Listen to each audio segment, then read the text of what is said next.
دعوت ہوتی ہے یہ خوشی کے موقعوں پہ ہوتی ہے، غمی کے موقع پہ نہیں ہوتی، تو اہل میت کی طرف سے دعوت پہ بلانا یہ جائز نہیں ہے۔ کیا فرماتے ہیں، غور سے سنیے گا کہ اعلیٰ حضرت کے کلمات کیا ہیں۔ جب آپ سے اس بارے میں سوال ہوا کہ اہل میت کے یہاں عورتیں جا کے بیٹھ جاتی ہیں اور ان کے کھانے کا بھی وہ بندوبست کرتے ہیں، تو اعلیٰ حضرت نے اس کے جواب میں کیا لکھا کہ اے مسلمان، یہ پوچھتا ہے کہ یہ دعوت جائز ہے یا ناجائز، بلکہ یوں پوچھ کہ یہ ناپاک رسم کتنا کبھی امر، شدید گناہوں، سخت و شنی خرابیوں پر مشتمل ہے۔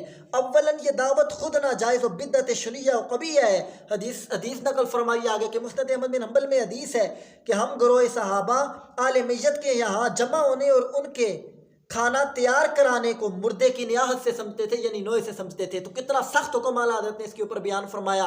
تو اسی کے ساتھ اعلیٰ حضرت نے آگے دوسرا رسالہ لکھا کہ فاتحہ کے لیے یا ایصال ثواب کے لیے دعوت پکانا جائز ہے، لیکن وہ فقراء کو کھلانا یہ افضل ہے۔ اس کے اوپر بھی اعلیٰ حضرت نے پھر رسالہ لکھا۔ تو جہاں پہ بدعات تھیں، جہاں پہ خرافات تھی، ان کا مقابلہ بھی اعلیٰ حضرت نے کتنے زور و شور کے ساتھ کیا ہے۔ تو یہ اعلیٰ حضرت ہیں کہ جن کا عقیدہ، جن کا نظریہ اللہ تبارک و تعالیٰ کی وحدہ لا شریک اور اس کی وحدانیت کے اوپر کتنا پختہ اور کس طرح کا تھا، سبحان اللہ۔ یہ میرے امام ہیں، تو یہ ان کا عقیدہ اور نظریہ تھا۔